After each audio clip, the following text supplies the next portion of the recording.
हो गई। तो देखिए ध्रुव कहाँ रहता है, प्रश्न खड़ा होता है। तो ध्रुव समुद्र के किनारे रहता है और समुद्र के किनारे रहने के कारण रेत में ढेर सारी सीपियां होती हैं जिन्हें वह कलेक्ट करता है। तो 3 दोस्तों की मदद से उसने पूरे दिन में 112 सीपियां इकट्ठी की और वह तीनों दोस्तों के लिए सीपियों की माला बनाना चाहता है।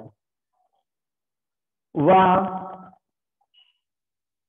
एक माला में 28 सीपियां लगाता है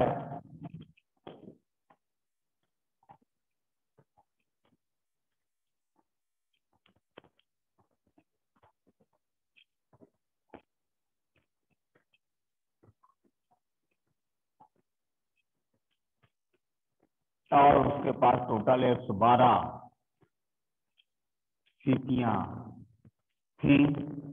तो देखिए पहले हम 112 में 28 घटा देंगे तो पहली माला बनी, तो 28 कम हो गई। तो इस तरह से उसके पास 84 मालाएं तैयार हुई।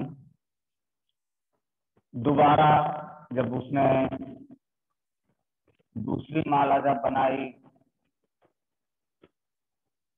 तो 84 में से पुनः 28 चले गए। तो देखिए उसके पास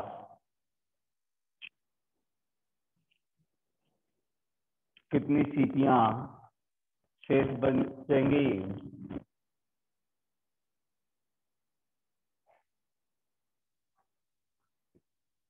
56। तीसरी माला जब बनाई तब उसने 56 में फिर से 28 निकाल दिया, तो बचे 28।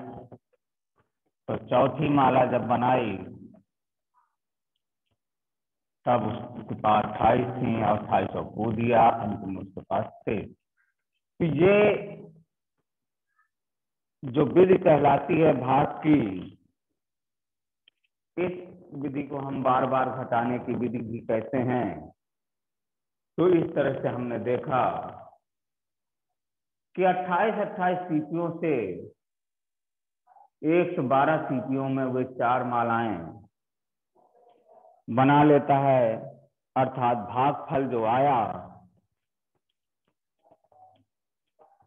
वह 4 आया, क्योंकि यह प्रक्रिया हमने 4 बार की। एक तो हम भाग इस तरह से कर सकते हैं बार बार घटाने की विधि से। दूसरा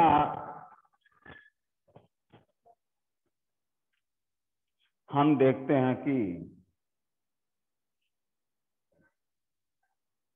कन्नू ने 17 सीपियों से एक माला बनाई, 100 सीपियों से ऐसी कितनी मालाएं बनाई जा सकती हैं। तो का नंबर में देखिए जो कन्नू है उसके पास 100 सीपियां हैं और वह 17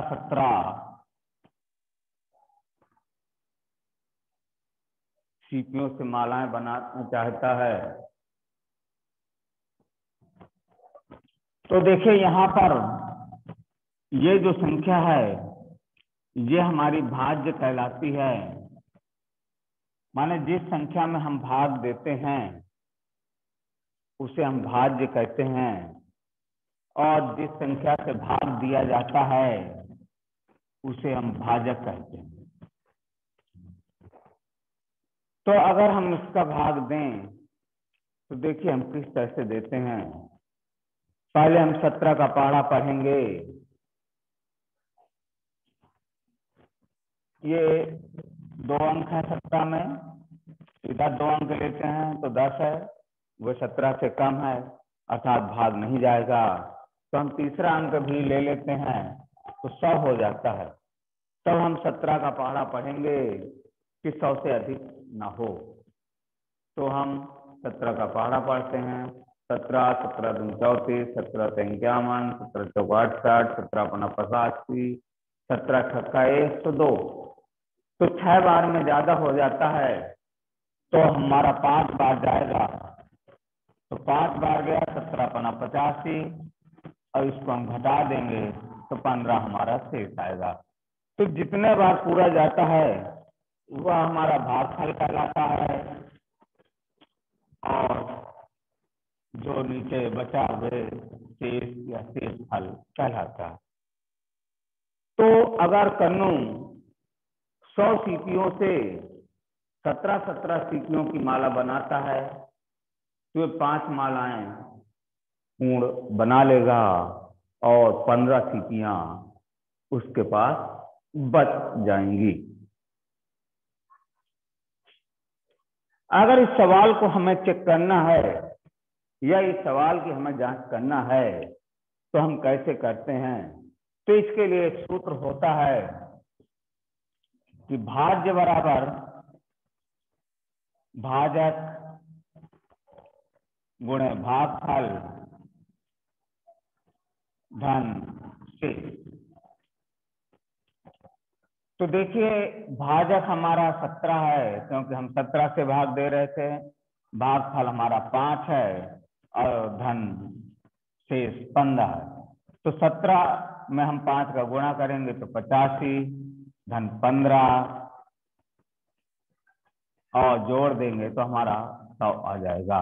इस तरह से हमने देखा कि हमारा भाजक आ गया, अर्थात ये भाग हमारा सही है।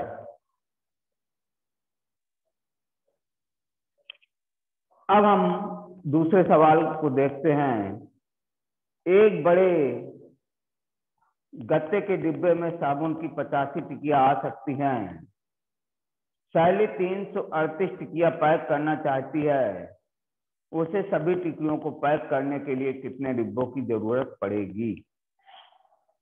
देखिए जो साबुन की टिकिया है या साबुन की बट्टी है, तो एक गत्ते में 85 टिकिया आती हैं। उसके पास कुल 338 टिकिया हैं, तो उसे कितने गत्तों की आवश्यकता पड़ेगी? तो इसे हल करने के लिए हम 338 में 85 का भाग दे देंगे।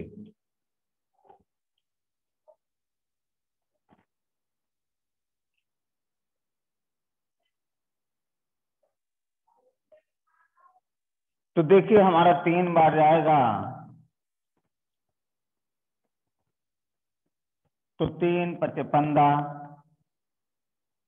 1 हासिल, 3 अठे 24, 1 25, और इसको घटा देंगे तो ये 3 और इससे लिया 13, 13 में 5 गए 8, माने 83 टिकिया शेष बच जाएंगी, जो कि चौथा डिब्बा हमें प्रयोग करना पड़ेगा। इस तरह से हम उत्तर लिख सकते हैं कि 4 गत्तों की जरूरत पड़ेगी, क्योंकि 3 तो पूरे पूरे गत्ते भर जाएंगे, फिर भी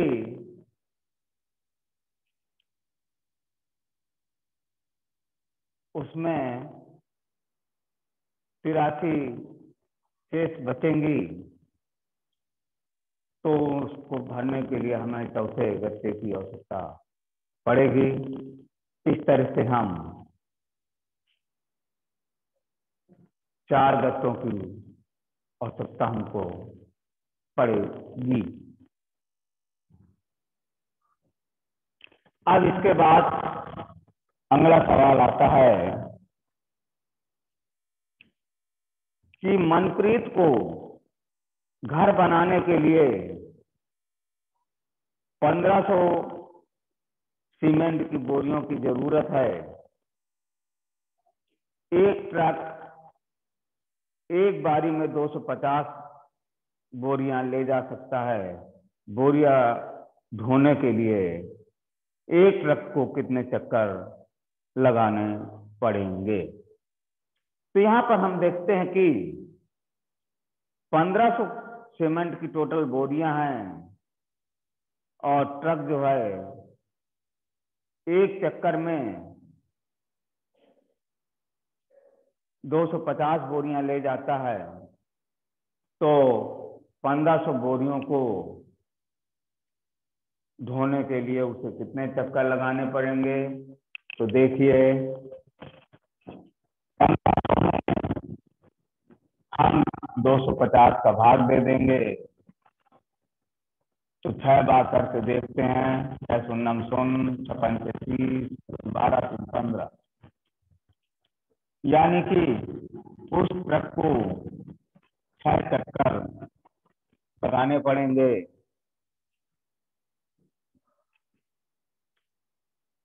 अब आगे वो कह रहा है कि एक ड्राइवर एक चक्कर लगाने के लिए 500 रुपए लेता है, तो मनप्रीत को ड्राइवर को कुल कितने रुपए देने पड़ेंगे?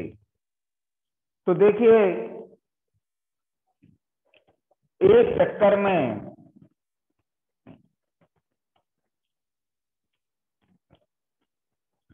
ड्राइवर रुपए 500 लेता है, तो 6 चक्कर में कितने रुपए लेगा? तो देखिए, जब एक चक्कर में वो 500 लेता है तो 6 चक्कर में ज्यादा लेगा तो हम 6 का गुणा कर देंगे। तो 6 शून्यम शून्य, 6 शून्यम शून्य, 55, यानी मनप्रीत को ड्राइवर मनप्रीत को ड्राइवर को कुल 3000 रुपए देने पड़ेंगे। अब हम, एक गंगू नाम का हलवाई है, उसकी मिठाइयां बहुत फेमस हैं। तो गंगू ईद के लिए मिठाइयां बना रहा है। उसने एक थाली 80 लड्डुओं की तैयार की है। तो जो गंगू है एक फेमस हलवाई है। ईद मुसलमानों का एक त्योहार है जो रमजान महीने में पड़ता है। तो ईद के लिए गंगू मिठाइयां बना रहा है। तो वे मैंने 80 लड्डू गंगू ने तैयार किए हैं। यदि एक डिब्बे में 4 लड्डू पैक कर दो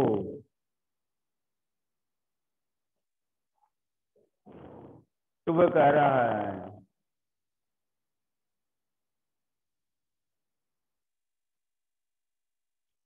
कि 23 डिब्बों में कितने लड्डू पैक करेगा? तो देखिए, एक डिब्बे में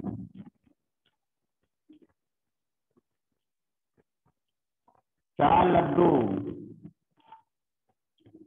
आते हैं, तो 23 डिब्बों में कितने लड्डू आएंगे? तो 23 गुणे 4, यानी कि 3 चौको 12, एक हासिल और 4 दूनी 8, 1 9।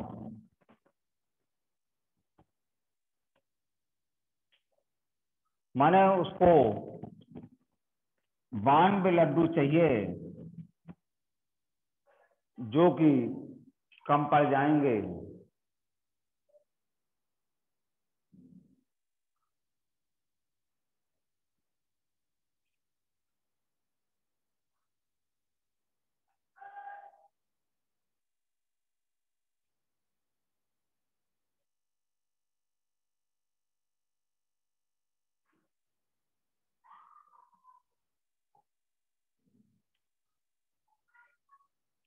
तो इस तरह से उस थाली के लड्डू भर जाएंगे।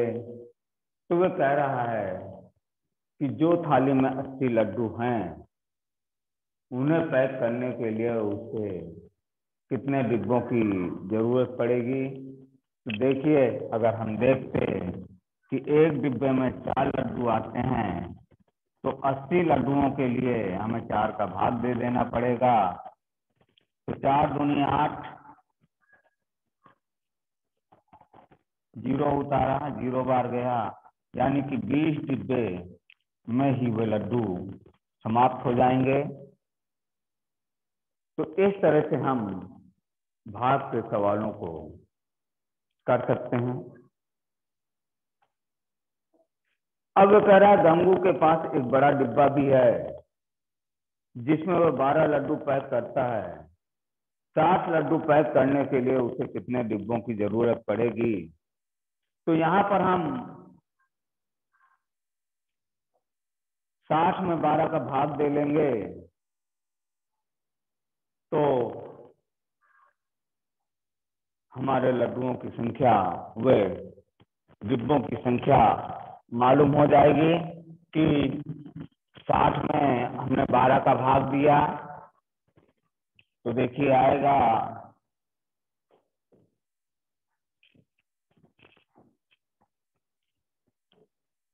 12 पंच 60, यानी कि 5 डिब्बों में वे लड्डू पैक हो जाएंगे। अब देखिए पेज 127 पे आप लोग अगर ध्यान दें, अभ्यास का समय है दिया हुआ है।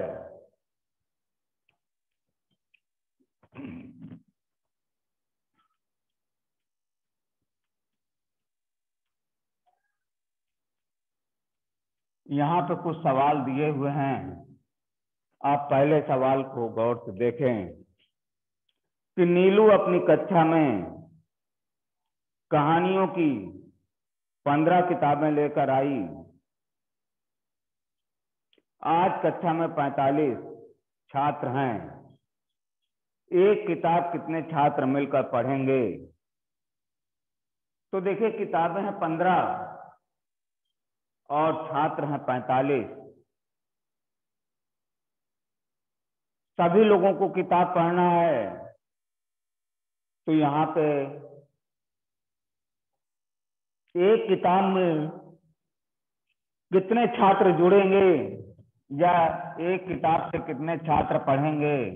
तो हम 45 में 15 का भाग दे देंगे तो 15 से 45, यानी कि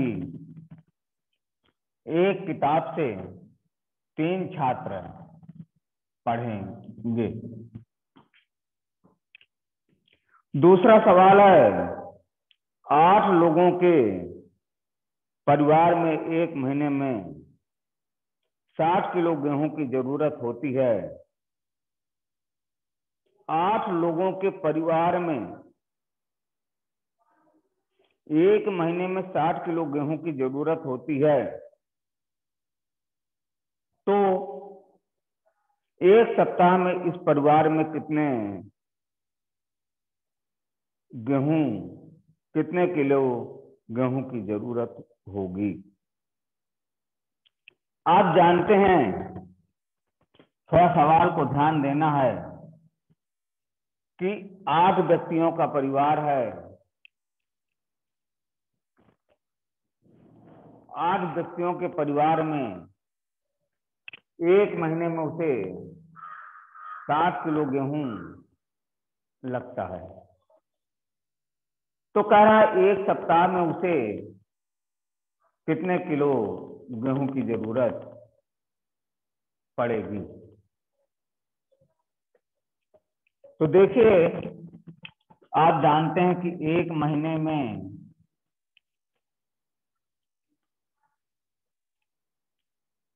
4 सप्ताह होते हैं। तो अगर हम डायरेक्ट 60 में 4 का भाग दे दें तो 4 एकम 4, घटाया 2, उतारा 0, 4 5 से 20, यानी कि उसे एक सप्ताह में 15 किलोग्राम गेहूं की जरूरत पड़ेगी। या दूसरे अर्थों में हम ये भी सवाल से लगा सकते हैं कि एक महीने में 30 दिन होते हैं,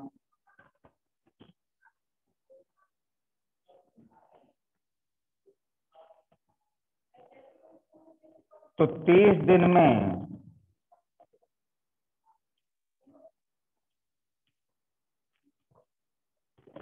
60 किलोग्राम गेहूं लगता है। तो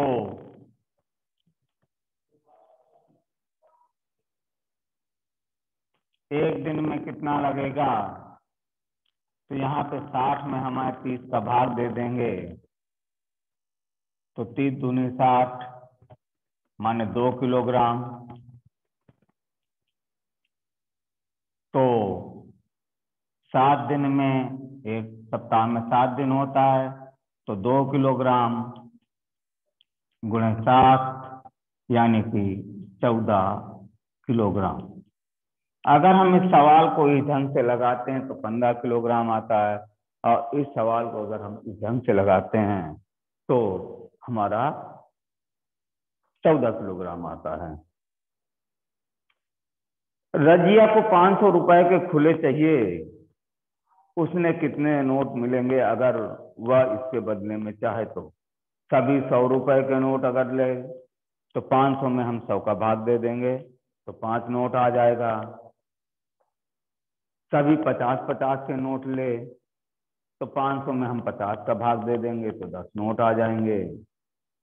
सभी 20-20 के नोट ले तो 500 में हम 20 का भाग दे देंगे, तो 25 नोट आ जाएगा।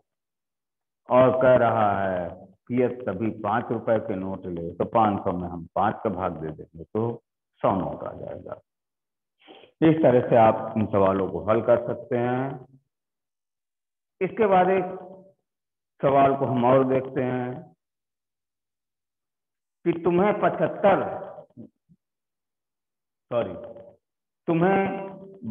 टमाटर बराबर बराबर 3 टोकरियों में रखना है, तो हर टोकरी में कितने टमाटर होंगे?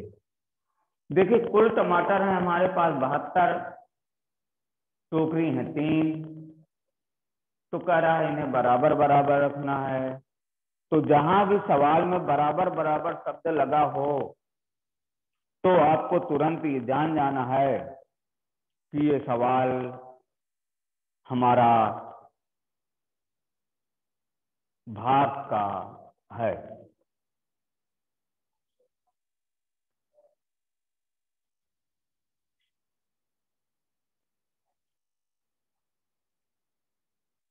तो ये सवाल हमारा भाग का है। तो इस तरह से हम इस सवाल को हल करने के लिए हम 72 में 3 का भाग दे देंगे,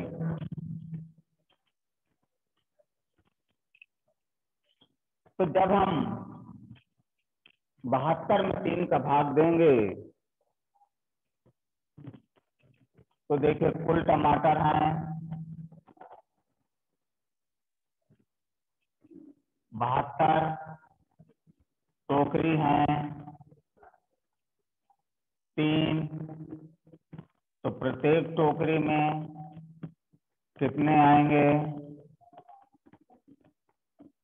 तो हम 72 में 3 का भाग दे देंगे, तो 3 दूनी 6, घटाएंगे 1, उतारा 2, 3 चौको 12। तो देखते हैं हम कि प्रत्येक टोकरी में 24 टमाटर आएंगे। इसके बाद एक और सवाल को हम देखते हैं कि एक ठेले में 350 ईंटें हैं। विनोद ने देखा कि एक ईंट का वजन 2 किलोग्राम है, तो सभी ईंटों का वजन कितना होगा? अब देखिए, एक ईंट का वजन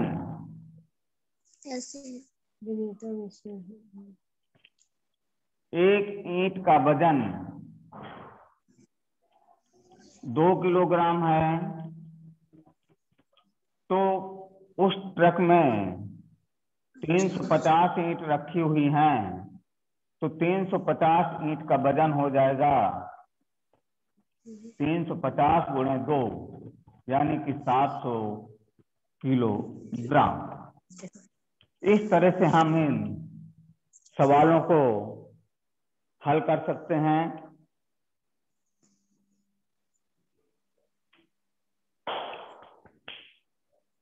सर जी तुम्हारे पूछो उनसे।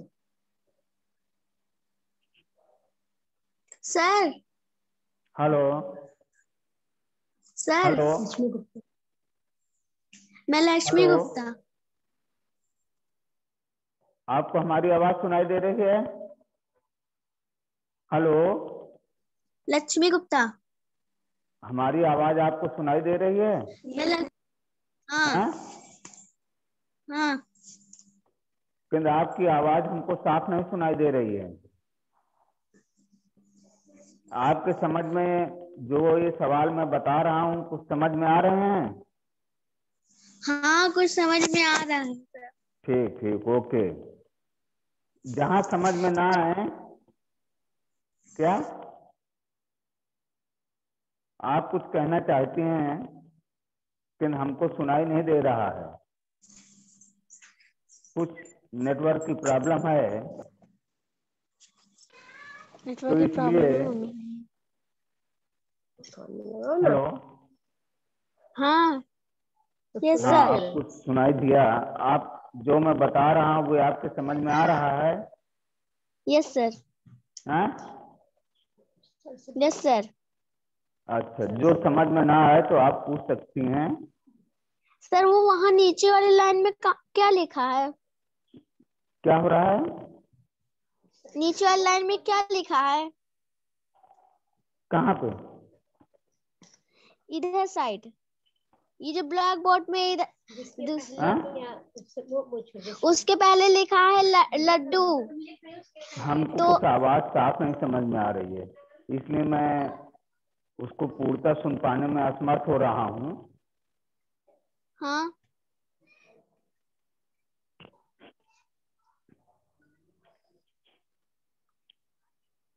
अब देखिए, बच्चे और उनके दादाजी तो राशि, सीमा, मृदु, रोहित और लोकेश ने मेले में जाने के लिए दादाजी से पैसे मांगे। दादाजी हैं इन बच्चों के, बच्चे हैं 5, राशि, सीमा, मृदु, रोहित और लोकेश। तो दादाजी बोले कि मेरी जेब में 70 रुपए हैं, मुझे बताओ कि मैं ये पैसे तुम सब में बराबर कैसे बांटूं। अगर तुम सभी सही जवाब दोगे तो ये सारे पैसे मैं तुम्हें दे दूंगा।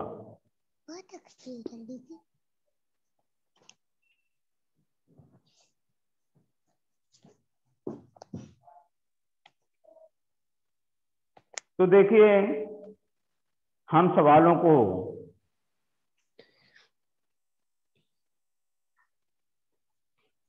कई ढंग से कर सकते हैं। एक तो हम डायरेक्ट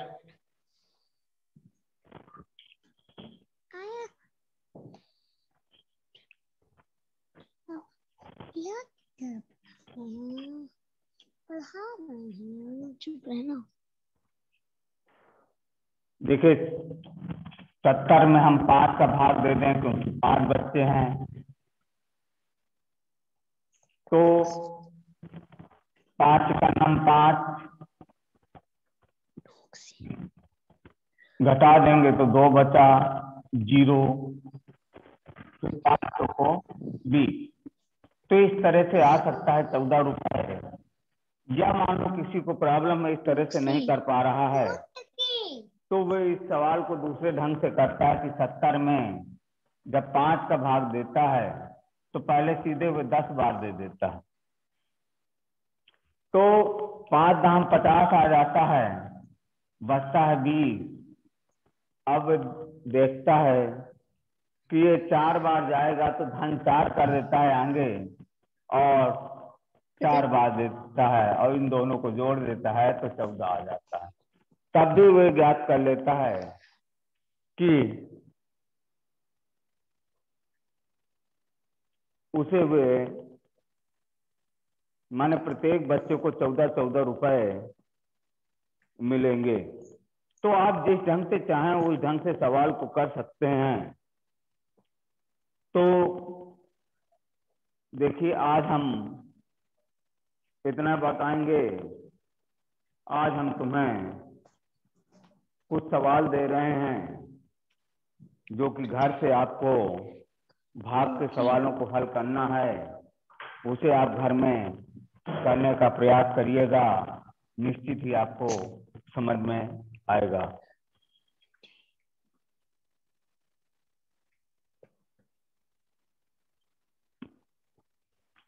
HW में हम आपको 1, 2, 3, 4, 5, 6, 7, 8, 9 सवाल दे रहे हैं। प्रतीक तो 65 भागे 5,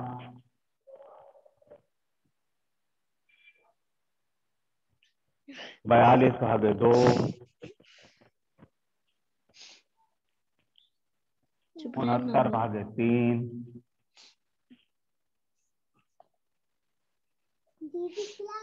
90 भागे 6, टोक प्रतीक 72 भागे 4, 108 भागे 9,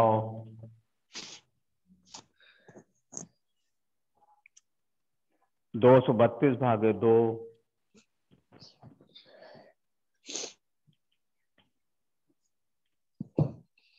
और 428 भागे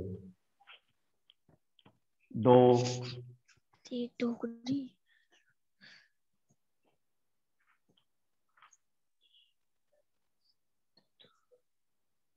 204 भागे 6, और 10वां सवाल है कि 161 भागे मैं मार दूंगा। सर चिल्लाएंगे मुझको। हाँ, ये आपको सवाल घर से करने हैं। Yes sir. तो ये भी आपका भाग का चिन्ह है, ये भी भाग का चिन्ह है। दोनों तरह से हम भाग के चिन्ह लगाते हैं। तो आप इन सवालों को घर में हल करने का प्रयास करें, निश्चित ही आपको समझ में आए होंगे। जो समझ में ना आए हों HW लिख लो जल्दी से। तो घर में आपके बड़े भाई या मम्मी पापा होंगे, आप उनकी मदद से इन सवालों को समझने का प्रयास करें। सर धन्यवाद।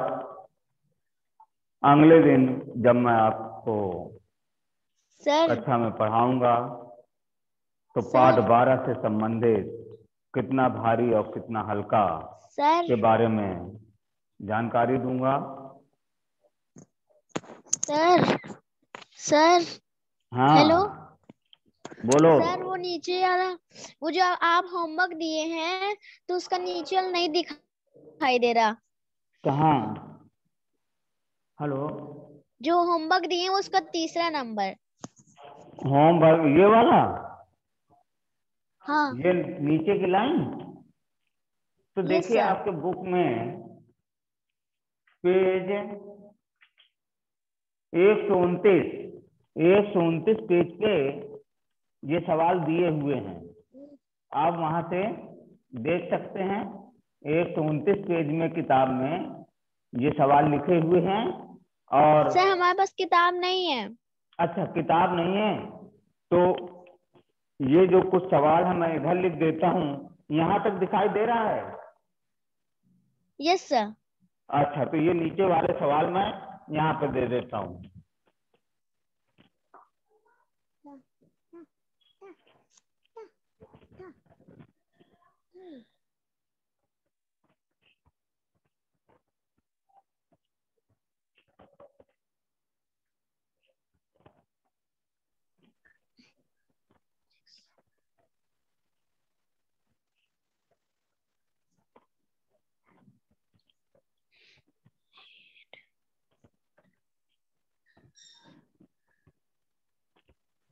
सिक्स 9 3।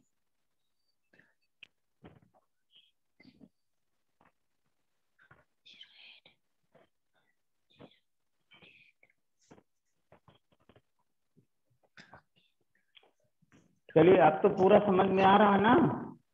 Yes sir. ओके।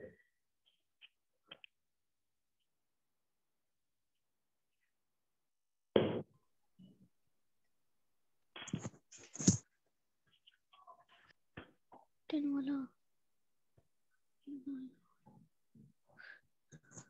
2 0 क्या है नानू?